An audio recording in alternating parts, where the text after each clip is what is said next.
In a powerful address that captured the attention of every participant, Mr. Sam Egube, the Deputy Chief of Staff, representing the Governor of Lagos State, Mr. Babajide Olusola Sanwo-Olu, delivered a message that resonated deeply with all stakeholders. Speaking during the LASPPPA stakeholders engagement, he emphasized the vital importance of obtaining a planning permit before commencing any development and condemned the rising disregard for planning regulations by some developers.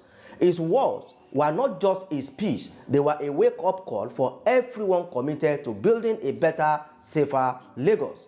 Watch this video to the end and hear firsthand the governor's stance on responsible development and strict compliance with planning laws. I normally would say that the way you know the difference between a developed environment and a developing environment is when you are flying in. And as you look down, you can tell whether there is proper planning or not. So, acknowledging the keynote speaker, you are right as you described it from the air. You can see whether the city is sprawling or whether it is organized. And Mr. Deputy Governor will usually say, you cannot speak about development if you do not talk about planning. And planning is at the heart.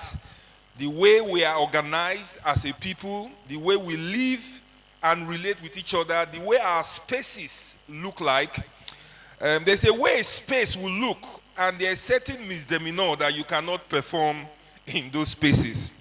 So it's really, really crucial what we're having today, because Lagos prospers, not just because we are Lagos. We prosper because of the way we relate with one another. We prosper because of the way we put hands together and take responsibility for Lagos. So we say to ourselves, isn't it?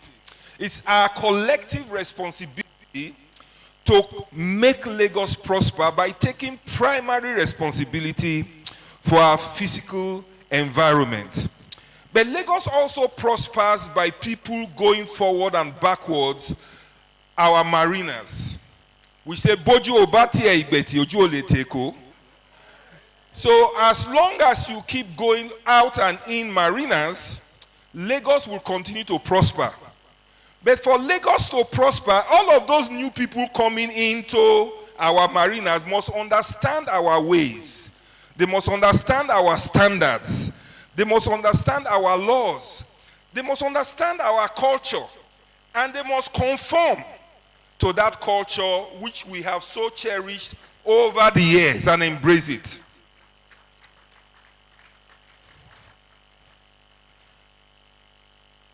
So I'm happy to join you today at this stakeholders engagement hosted by the Lagos State Physical Planning Permit Authorities. The theme, Planning Permit Rebirth, perfectly reflects the urgency and the incredible opportunities we face as our state continues to grow at an unprecedented rate. Lagos is a city where countless people arrive every day in search of new opportunities. Our population is increasing not only by birth rate, but also by urban migration, with people coming from every part of Nigeria and Africa to participate in the opportunities that Lagos presents. In this light, a planning permit is not just a bureaucratic hurdle, it is the cornerstone of order, safety, and sustainability. So when we talk about Lagos being a safe and functional city, it is because of the way we are organized in our physical planning laws and in our livability laws in Lagos. Think of it as the birth certificate for every building, for every society, and for every interaction within our society. A vital document that confirms legitimacy, ensures adherence to safety standards, and aligns very well our physical surroundings with our shared vision for a greater Lagos.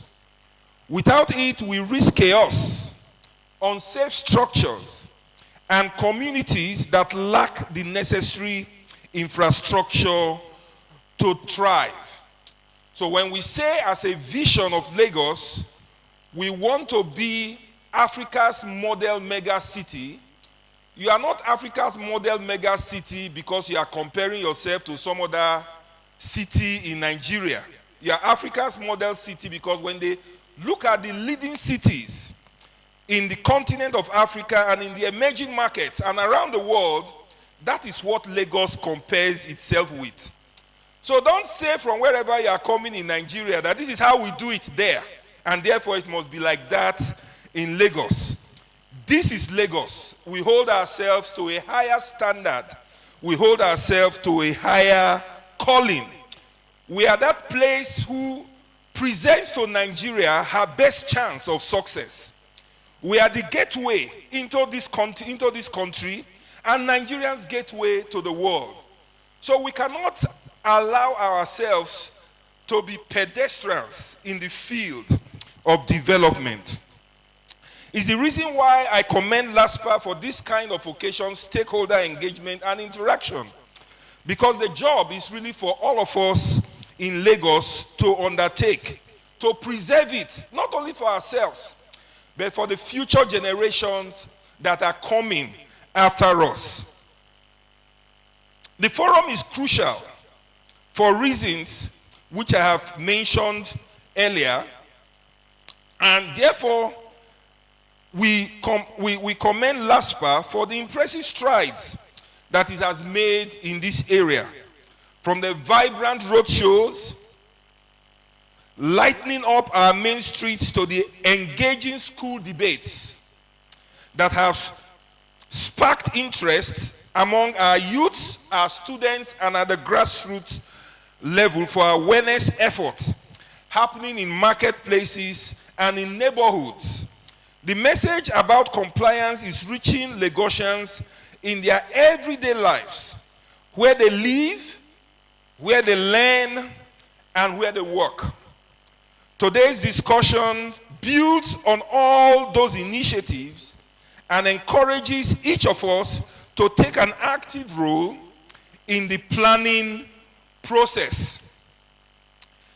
That is why it beats my mind when the people you have sent to bring order into our society, when they come to execute that assignment on behalf of the people of Lagos, we challenge them. We lock our estates away from them as if we are now the law that determines when law-abiding posturing of our people should be met or not met. I would like to encourage all of us that if you see such behaviors, do not support it. Because the government was put there by the people of Lagos, for the people of Lagos, so that our livelihood and our livability standards will be strong. So that you will not make investments that need to be destroyed later because of your non-compliance with rules and regulations. It is important I say this in this place, because sometimes some of us behave as if freedom is equal to lawlessness. And when you have the liberty to not comply to the law, that is your own definition for freedom. But I'll tell you that in modern societies, freedom really means to be able to predict the behavior of an environment by complying with the laws in that environment. So this administration will not condone lawless behaviors in pushing back those that we have sent to enforce the laws that make living good for all of us. You might think that you've gotten away with it today, but tomorrow another crew will come and make the same demand that you thought you have avoided through trickery or through all kinds of brazen acts of disobedience. You know, you might enter into private arrangements with people. Just follow the rules, follow the law, get educated, with what our compliance standards are, and you will have peace for your soul. Our administration is committed to streamlining the process. The keynote speaker did mention that sometimes you have to interact with many people. But most times you will find out that you are only interacting with those many people because you have breached the original law. And they are seeing your lack of compliance, and so you see many people coming to enforce the compliance. If you just follow the process, you will see nobody requiring compliance. That one process will have resolved all of the issues. We want Lagosians not to see the planning permit as a hassle, but as a shared responsibility and a valuable investment of time and resources. A process that enhances safety for lives and properties, boosts the value of your assets, and supports the orderly growth of our cherished city. As we embark on this rebirth, I want you to keep in mind the fiscal planning is all about the future. It is about Lagos we aspire to pass to our children. A city that is safe, that is functional, that is secure, that is inclusive, a city that is resilient and is able to take shocks, whether it is climate shocks about rising temperatures, rising sea water level, excessive rains, or other forms of shock that might come against us. A city that is prosperous and will continue to create opportunities for people to come in and harness for the benefit of us all. This is the heart of governance, and it is a duty we all share the responsibility for. Once again, I would like to commend the leadership of LASPPPA. I want to commend the leadership in the ministry. I want to commend the head of service that coordinates from his esteemed office. I would like to commend the management and every staff and every person in management that supports this effort or has a role to play. But I also like to commend the people of Lagos that welcomes this rebirth, that welcomes this role, that welcomes this sense of orderliness. I urge everyone to leave this gathering with a renewed determination that no building will rise without proper approvals, that compliance will become the norm rather than the exception, and that the rebirth, which we talk about, which we're advocating right now today, will lead to a stronger, safer, and more livable Lagos. Thank you, and God bless you, Mr. Babajide Olusola Sanwo-Olu, the governor of Lagos State.